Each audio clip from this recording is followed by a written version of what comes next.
Salam Widya Kastrena Dharmasida. Baik, teman-teman mahasiswa, bertemu lagi dengan saya di channel Naim Fundamen Cendikia. Pada kesempatan kali ini saya akan mencoba untuk menjelaskan terkait dengan pengantar bisnis, karena mata kuliah pengantar bisnis ini pasti akan ditempuh oleh mahasiswa, baik itu di semester genap atau di semester 2. Kita pasti sering mendengar ya kata-kata bisnis, baik itu pada saat semester 1 maupun di kelas SMP maupun SMA. Saya yakin teman-teman mahasiswa sering mendengar yang namanya bisnis. Seringkali teman-teman Anda mungkin bertanya, mau kemana? Mau bisnis, mau kemana? Mau bisnis. Jadi semacam itu, sehingga kata bisnis itu sudah tidak asing lagi di telinga teman-teman mahasiswa. Langsung saja, daripada kita bertele-tele, langsung saja kita akan bahas terkait dengan bisnis. Bisnis, ketika kita berbicara tentang bisnis, maka yang ada di bayang kita adalah 1, tentang usaha, 2, tentang laba, 3, tentang berwira swasta, 4, berbicara tentang rugi. Itu yang ada di mindset kita, ada di pola pikir kita. Apakah pendapat itu salah? Tentu tidak. Semua pendapat yang saya sebutkan tadi itu adalah benar. Namun apakah sesempit itu tentang bisnis? Tentu tidak. Maka untuk menjawab semua itu, maka kita harus mengupasnya satu persatu, baik itu secara holistik maupun secara tereksplisit atau secara terfokus semacam itu. Baik saudara, terkait dengan arti daripada sebuah kata bisnis, saya akan menyebutkan satu misal pendapat dari Hages bahwa bisnis adalah suatu usaha individu yang terorganisasi untuk menghasilkan sebuah laba. Itu menurut Hages bahwa bisnis itu sebuah usaha, kemudian orientasinya adalah pada sebuah laba atau sebuah keuntungan. Nah, kalau kita korelasikan dengan pernyataan saya di depan bahwa pendapat Hages itu adalah benar adanya. Kemudian pendapat Brown, bisnis itu adalah suatu lembaga yang menghasilkan barang. Nah, ini kaitannya dengan lembaga usaha atau lembaga produsen. Nah, sekali lagi, menurut Brown bahwa bisnis itu adalah sebuah suatu lembaga atau ada kaitannya lembaga yang menghasilkan produk maupun jasa. Contoh katakanlah seperti jasa, seperti perusahaan maskapai penerbangan atau yang lainnya.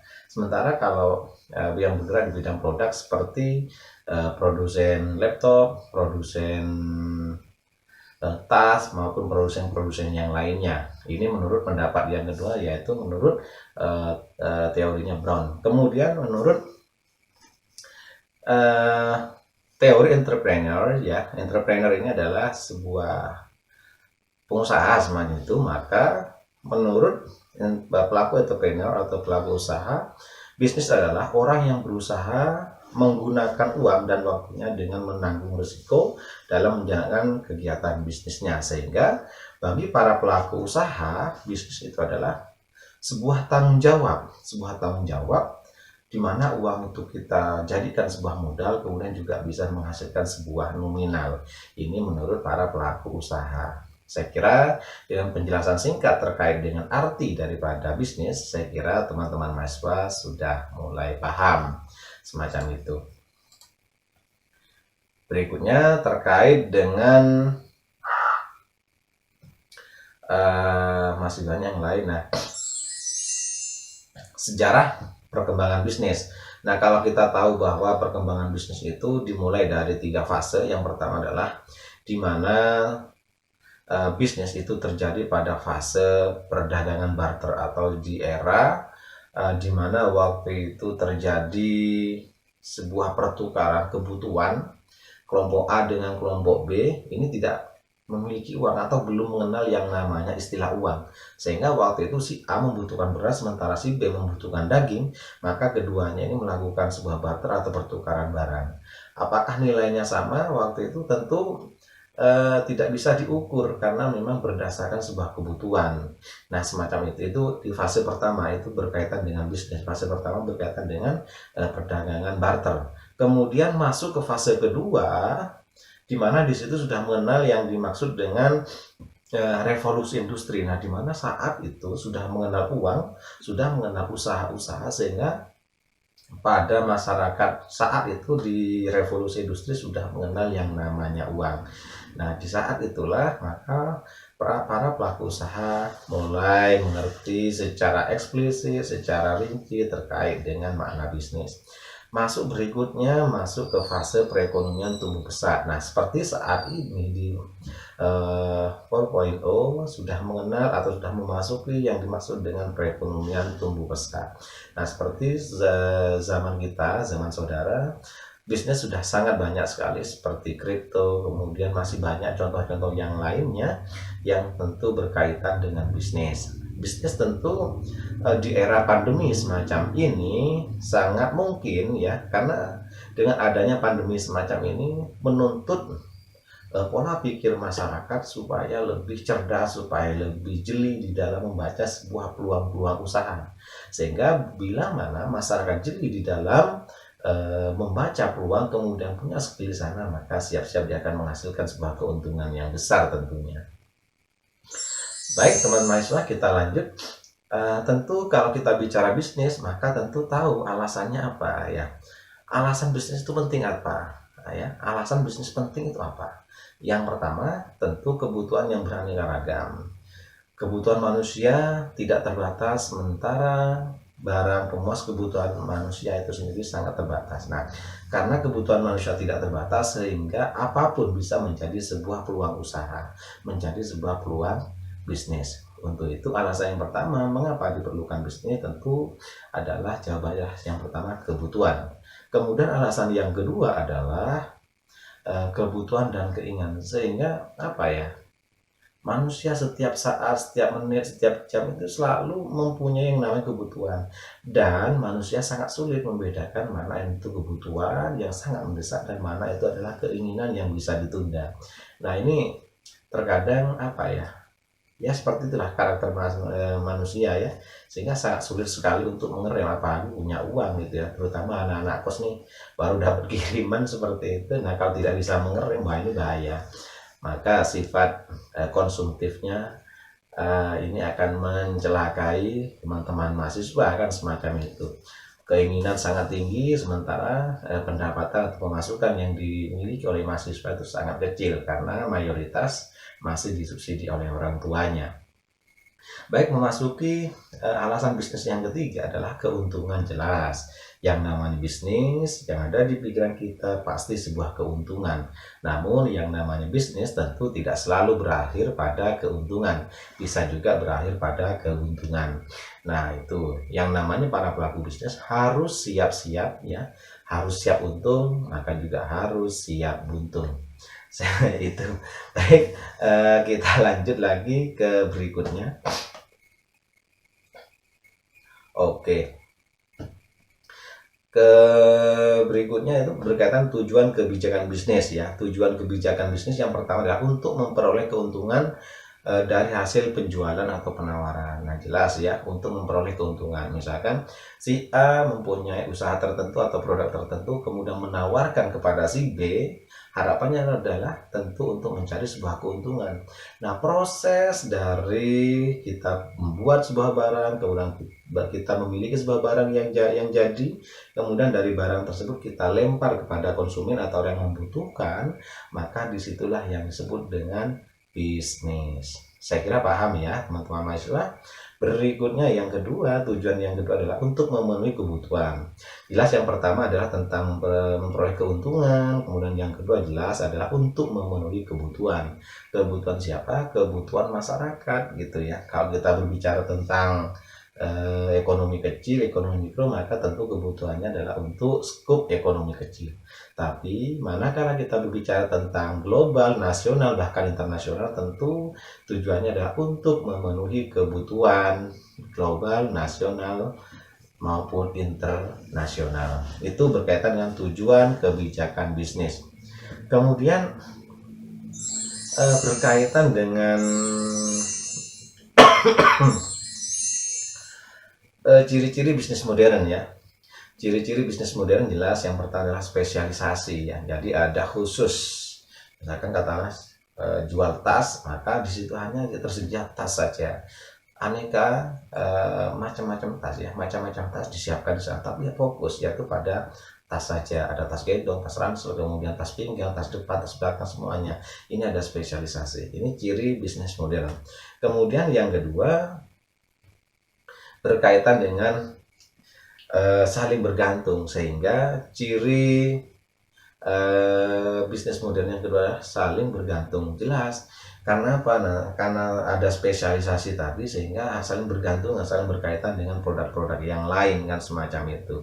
Atau tidak hanya sebatas itu, tapi produsen juga bergantung pada distributor, dari distributor juga bergantung kepada konsumen. Hanya saling berkaitan semuanya. Nah, sekarang ada produsen sepatu, kemudian ada konsumen, kemudian ada distributor. Siapa distributornya? Kalau saat ini GoFood ini distributor terkait dengan konsumsi atau makanan gitu ya. Kemudian ada masih banyak lagi produsen-produsen yang lain, apalagi di era modern semacam ini, sehingga banyak sekali masyarakat berpeluang untuk menjadi sebagai produsen semacam itu.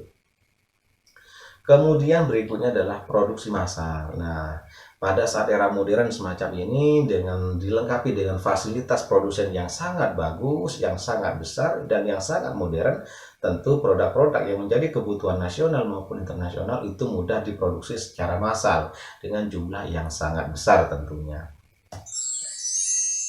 Kemudian resiko bisnis gitu ya. Resiko bisnis jelas. Resiko bisnis ini yang pertama adalah perubahan permintaan. Jelas di suatu siklus, di waktu tertentu perubahan permintaan itu pasti terjadi. Misalkan pada saat menjelang hari raya, permintaan baju baru, kemudian celana baru dan sebagainya ini sangat tinggi. Namun kalau misalkan tidak bisa diantisipasi, produsen tidak bisa mengantisipasi dengan adanya pandemi COVID-19, sehingga yang semula diprediksi bahwa akan ada lonjakan permintaan di pasar, namun karena adanya pandemi sehingga tidak terjadi. Karena apa? Masyarakat yang pertama menjaga jarak, kemudian berhemat terkait dengan income yang dia punya. Karena apa begitu? Karena di masa pandemi semacam ini semua serba tidak bisa diduga, serba tidak bisa ditebak kan, semacam itu, sehingga masyarakat mulai pintar untuk mengatur keuangannya semacam itu, sehingga perubahan permintaan ini harus diantisipasi oleh para pelaku bisnis. Kemudian risiko bisnis yang kedua adalah perubahan teknologi. Nah, di era zaman dulu tahun 2000-an atau 90-an tidak ada yang namanya all shop atau toko online. Nah, saat ini orang yang tidak punya toko sekalipun bisa loh berjualan. Karena apa? Dia punya aplikasi. Ngambil dari produsen, kemudian dilempar ke pihak kedua, lempar pihak ketiga. Jadi semacam itu. Inilah perubahan teknologi, sehingga bagi masyarakat yang tidak bisa menyesuaikan dengan teknologi, para pelaku usaha, yang saya maksud, jika para pelaku usaha tidak bisa menyesuaikan dengan perkembangan teknologi, maka siap-siap dia akan tergilas oleh zaman, maksud saya ya. Sehingga jika pelaku usaha itu ingin bertahan secara kontinu dan secara berkelanjutan, maka dia harus menyesuaikan dengan zamannya, semacam itu. Kemudian berikutnya, risiko bisnis itu juga berkaitan dengan perubahan peraturan pemerintah. Nah, ini yang baru terjadi gitu ya.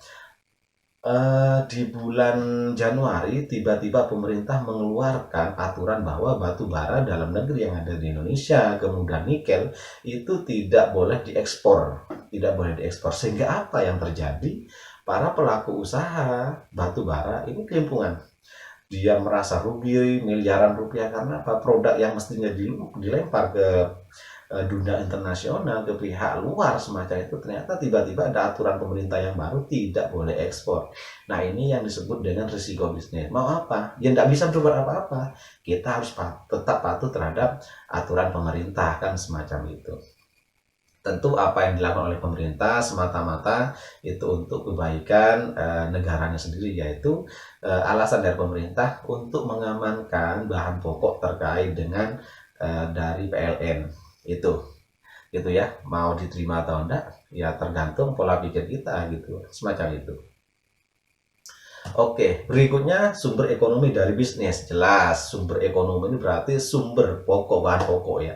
Yang pertama adalah dari sumber alam, semacam itu. Sumber alam banyak, misalkan terkait dengan rotan, bahan kursi, maka bisa dari rotan. Kemudian untuk bangunan bisa terbuat dari kayu dan semacamnya. Kertas juga terbuat dari kayu.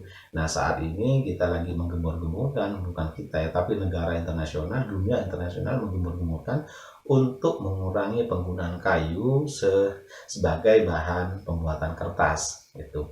Kemudian sumber ekonomi yang kedua adalah berupa SDM atau sumber daya manusia. Saat ini eranya teknologi, sehingga semua semakin luas wawasan daripada manusia itu sendiri, maka semakin besar dia mempunyai peluang untuk membuat pola-pola bisnis yang tidak dibayangkan oleh manusia-manusia sebelumnya.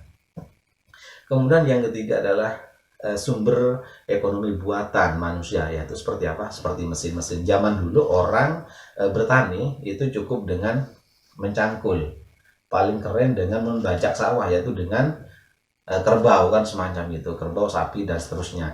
Namun di era teknologi semacam ini, di era yang sudah sangat canggih ini, maka di dalam mengelola sebuah lahan persawahan itu cukup dengan traktor. Satu hari bisa menyelesaikan tugasnya dengan berhektar-hektar. Jadi semacam itu. Ini dengan adanya sumber ekonomi yang dibuat oleh manusia, yaitu seperti mesin-mesin, kemudian gedung. Zaman sekarang lahan untuk membangun gitu ya, membangun kan sudah sangat terbatas, sehingga caranya gimana, ya udah berarti membuat hunian secara vertikal atau tumbuh ke atas.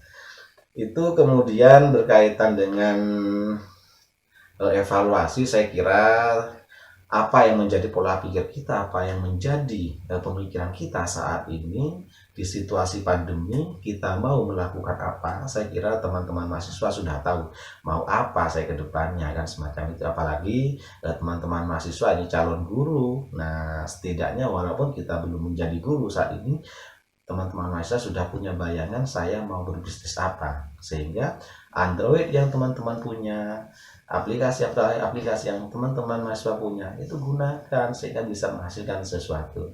Saya kira itu pembahasan dari arti daripada bisnis semacam itu ya. Nah, untuk pengembangan lebih lanjut tentang materi-materi antar bisnis, bisa kita sharing pada saat kita kuliah nantinya, atau bisa komentar di kolom komentar di YouTube channel Naim atau Naim Channel. Saya kira itu. Jangan lupa teman-teman mahasiswa untuk like, subscribe, dan komennya ya, sehingga dari komentar-komentar itu, dari pendapat-pendapat teman-teman mahasiswa, bisa melengkapi diskusi kita. Terima kasih, sampai ketemu video selanjutnya. Wassalamualaikum warahmatullahi wabarakatuh. Salam Widya Kastrina Dharmasida.